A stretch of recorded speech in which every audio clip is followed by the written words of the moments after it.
Como você comete imoralidade? A Bíblia condena a sensualidade, a lascívia, a luxúria, a depravação. Sabem, Deus não condena apenas a ação, mas também os pensamentos e intenções do coração. E estamos sob a sentença de morte por causa disso. Psicólogos declaram que em qualquer batalha entre a imaginação e a vontade... E quantos não travaram essa batalha entre a imaginação e a vontade? Sua imaginação diz: veja quanto poderia se divertir. E sua vontade diz: é melhor não. Mas a vontade invariavelmente perde.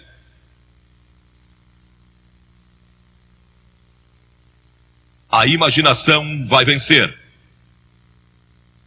Agora, como pode um jovem ter vitória sobre isso? Porque a Bíblia diz, em 1 Pedro 2,11, que devemos nos abster das paixões carnais que fazem guerra contra a alma. Como você pode se abster com esses impulsos dentro de você, se tem esse tremendo desejo alimentado pela televisão e pelas revistas e onde quer que você olhe? Não creio que possa, como uma pessoa jovem hoje, nesta geração, sem Cristo no coração. É quase impossível. Você pode sobreviver se nasceu de novo. A Bíblia diz que precisamos nascer de novo. Há um ano atrás surgiu um best-seller de John Nesbitt, intitulado Novas Direções Transformando Nossas Vidas. Paulo, em Romanos 12, diz que devemos ser transformados pela renovação da nossa mente. No ano passado fizeram um filme intitulado Os Transformadores. Quem é o verdadeiro transformador? Vou lhe dizer, quem é o verdadeiro transformador é Jesus Cristo, que disse: você precisa nascer de novo se quiser ver o reino de Deus. Você já nasceu de novo? Tem certeza disso? Está seguro? Cristo vive em seu coração para lhe dar poder e força para resistir às tentações desta hora. Ele nos transforma quando nascemos de novo, não pela religião. Tenha um relacionamento com Cristo. Deixe que Ele controle sua vida constantemente. Mas então você pergunta: como é que eu nasço de novo? Primeiro, arrependa-se dos seus pecados. Todos somos pecadores. Arrependimento significa mudança em seus pensamentos e seu estilo de vida. Você está disposto a deixar Deus entrar, transformando numa nova pessoa? É algo que só Deus pode fazer. É uma obra sobrenatural. Você não pode fazê-lo. Não pode transformar a si mesmo. Deus tem que fazê-lo. O Espírito Santo tem que fazê-lo. E quando se arrepende e diz a Deus: Senhor, eu quero deixar meus pecados, quero mudar todo o meu estilo de vida. Isso é se arrepender. E segundo, você vem pela fé. Fé significa entrega. Você se entrega a Cristo como seu único Salvador, seu único Senhor. E Ele entra em seu coração pelo Espírito Santo. E Ele lhe dá um poder que você normalmente não teria. Um poder para resistir às tentações, poder para produzir o fruto do Espírito e verdadeiro amor, alegria e paz em seu coração. E então você estuda a palavra de Deus, o passo seguinte. E isso se torna a sua fonte de força. O estudo da Bíblia. A fé vem pelo ouvir e o ouvir pela palavra de Deus, a Bíblia diz. E Filipenses 2,5 diz: tende em vós o mesmo sentimento que houve também em Cristo Jesus. E a Escritura diz: de que maneira, no Salmo 119, de que maneira poderá o jovem guardar puro o seu caminho? E então, o próprio salmista dá a resposta: observando segundo a tua palavra. Estude as Escrituras, estude a Bíblia, e isso lhe dará uma força que você nunca teve antes. E terceiro, busque pureza espiritual. E isso significa gastar tempo em oração. Jesus disse no Sermão do Monte: bem-aventurados os limpos de coração, porque eles e só eles verão a Deus. Pureza de coração é só através de Cristo. E quarto, obediência. Aquele que tem os meus mandamentos e os guarda, esse é o que me ama. Você guarda meus mandamentos? 2 Timóteo 2:22 diz: foge das paixões da mocidade. Foge delas quando o diabo vem com cobiça e tentação. Fuja. Duas coisas: cite as Escrituras e você vai ver como isso é importante.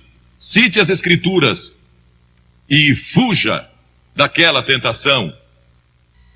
E Paulo disse na Bíblia: não vos sobreveio tentação que não fosse humana, mas Deus é fiel, e não permitirá que sejais tentados além das vossas forças. Pelo contrário, juntamente com a tentação, vos proverá livramento, de sorte que a possais suportar. Sempre que você for tentado, lembre-se disso. Todo ser humano passou por esta mesma tentação antes, inclusive Jesus. E Deus sempre provê um escape. Portanto, não há desculpa. Você não poderá comparecer diante do juízo dizendo que não teve poder para resistir. Deus provê um meio de escape. No momento em que a tentação vier, lembre-se disso. Deus lhe deu um meio de escapar dela. Procure-o e o encontrará. Pois foi prometido em 1 Coríntios 10:13. Agora, estes princípios não são apenas para os jovens, são para os adultos também. Todos nós precisamos desses princípios em todas as fases da nossa vida. Paulo, escrevendo ao jovem Timóteo, disse: conserva-te a ti mesmo puro. Conserva-te puro. Quantos de nós aqui somos puros? Basta viver dia a dia nesta nossa sociedade saturada pelo sexo para sentir impureza nos contaminando. Nunca houve uma geração como esta. Viveram assim em Sodoma, em Gomorra, e em Roma e em outras civilizações do passado, mas nunca tivemos a página impressa com isso diariamente. Nunca tivemos a televisão, nunca tivemos filmes, nem tantas outras coisas lançadas sobre nós da forma que vemos hoje. Nunca houve uma geração que tivesse tanta necessidade do poder de Cristo em seu coração para resistir como esta geração. Quando José foi tentado, e aquela mulher, a esposa de Potifar, tentou segurá-lo e convencê-lo a ir para a cama com ela, ele a deixou e fugiu. E a Escritura diz que deixou as vestes nas mãos dela. E José pensou que estava perdendo tudo, porque tinha subido ao posto máximo do império comercial de Potifar. Foi lançado na prisão, mas não sabia que Deus tinha sua mão sobre ele o tempo todo, e sempre que você resiste, Deus está guardando você, e vai estar ali para ajudá-lo. Agora, esta pobre mulher que tinha sido arrastada pelos fariseus e saduceus e condenada, tinha sido surpreendida em adultério. De acordo com a lei de Moisés, ela e o homem que estava com ela mereciam morrer. O castigo era duro sob a lei de Moisés. Mas todos ali se sentiram condenados por causa dos seus próprios pecados quando leram os 10 mandamentos ou o que Jesus estava escrevendo. Foram convencidos do seu pecado, talvez de orgulho, ou idolatria, ou cobiça, ou mentira, e são pecados diante de Deus tanto quanto imoralidade. E muitos de nós aqui hoje talvez não sejamos culpados de adultério ou fornicação, mas somos culpados de muitas outras coisas. Satanás às vezes nos leva a pensar: bem, eu não sou imoral, então este sermão não é para mim.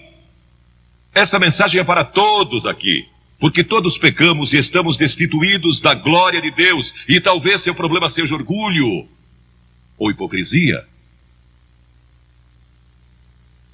Eles leram seus pecados escritos na areia e se retiraram.